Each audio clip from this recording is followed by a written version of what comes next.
Feast your eyes upon this victim of involuntary delusions. Delusions may be a harsh way of describing this modern phenomenon, but sickly and strange isn't. This man, seen here, literally thinks that Joe Rogan is his friend. And I mean, why not? He's been listening every day for several years, and they share so many qualities, principles, and a sense of humor unique to only them. Right? Take a look at this mother, loading her grocery list with snacks and foods that her favorite influencer recommends for family dinners and children's lunches. She trusts her.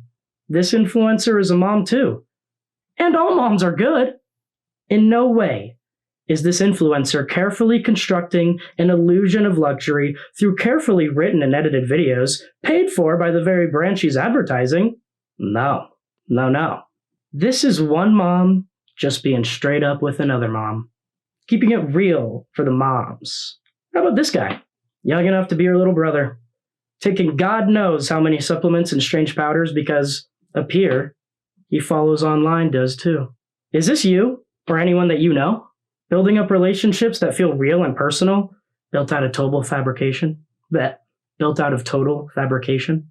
Don't sweat it, because this is you! It's all of us, whether you like it or not.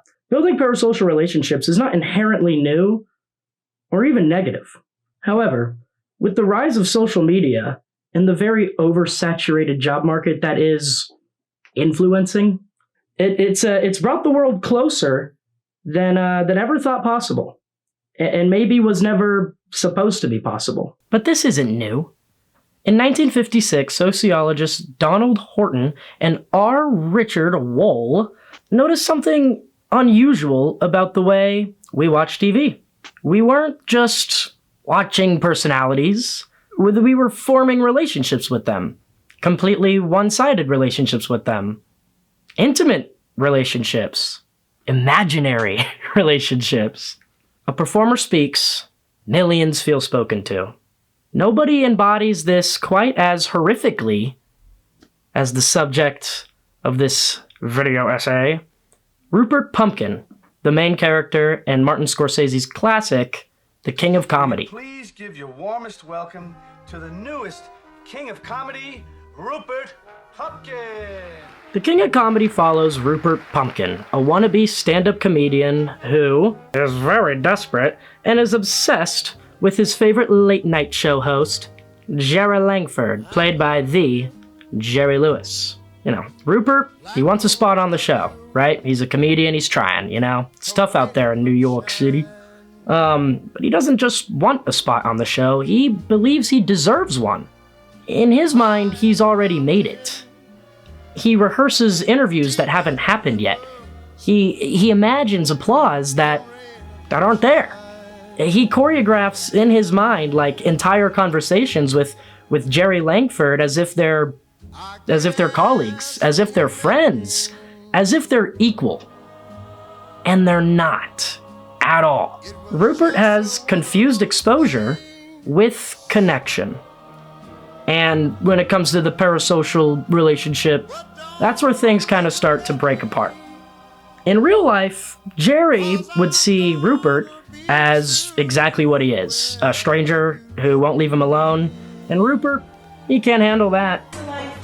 Here you are. Jerry, can You understand English? Take your things and go. All right, I can take a hint, Jerry. I just want to ask you to listen to my stuff for 15 minutes. That's all. Is that asking too much? Yes, it is. I have a life, okay? Well, I have a life, too. That's not my responsibility. Well, it is when you tell me to call you and then you don't... I told you to call to get rid of you.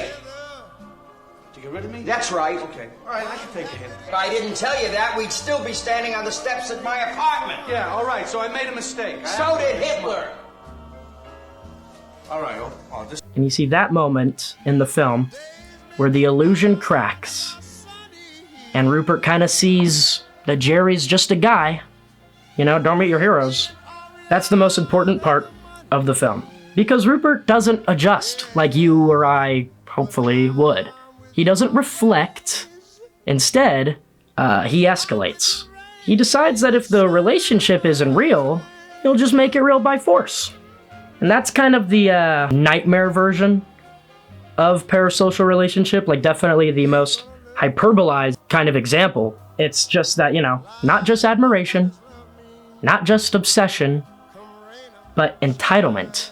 And that belief that access is owed and that attention is deserved, and that because you've invested time into someone, they owe you something back. And I think that definitely applies to just outside these parasocial relationships. I think in some way, shape, or form, we can all relate to that. Now, obviously, in real life, most people aren't going to kidnap late-night talk show hosts, even though it would be really funny to get Jimmy Kimmel off the air. That doesn't mean that people don't have that mindset, I mean, today, the Rupert Pumpkin mindset, it doesn't look like a crime. It kind of looks like comments. It looks like yo DMs. It looks like people saying things like, you changed. You owe us. It used to be real. It's the expectation of intimacy from someone you've never met. And social media certainly makes that a lot worse. Because, unlike old TV, today's personalities talk directly to you. They say things like, hey guys, or smash that frickin' like button, right? Or they're talking to you. They cry on camera. You get to see the behind the scenes of their curated lifestyle. It's very intimate. They don't just perform, they simulate friendships, and that keeps you coming back, because that could be a really powerful thing. Your brain doesn't fully separate those two things. And you start to feel like you know them, and like you understand them, and like you're part of their life, and you're not. And it's not fair, because they're so part of our lives. Jerry, I'm going to tell you something. Friendship is a two-way street. You know that? And you couldn't have cared less about me. The parasocial relationship thing, that's where it can get escalated if you don't. That's where you get Rupert Pumpkin, okay? And that's what the movie, The King of Comedy, understands better than almost anything else. Rupert isn't crazy in a vacuum. He's just alone. And media and our influencers, they fill that space. Just like Jerry Langford filled that space for Rupert, we're doing the same thing with whatever god-awful slop we are deciding to scroll through minute by minute. It gives us connection without risk. It gives us and Rupert connection without risks. It gives us validation without effort. It gives us a version of success that we do not have to earn, but just imagine. Until imagination isn't enough anymore. And here's the most uncomfortable part of the movie. Spoiler alert.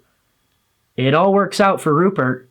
He does these horrible crimes, and he gets his 15 minutes of fame, and those 15 minutes blow up into a huge career despite the backlash. I mean, I'm not saying that influencers nowadays they get famous based off something inherently negative or something that doesn't require talent. And sometimes it does. But it's very eerie how similar the themes of this movie is to real life. The message of the movie is real, whether, if you've seen it, if you think that the ending actually happened, or if there's an unreliable narrator thing going on, it doesn't matter. The message is the same.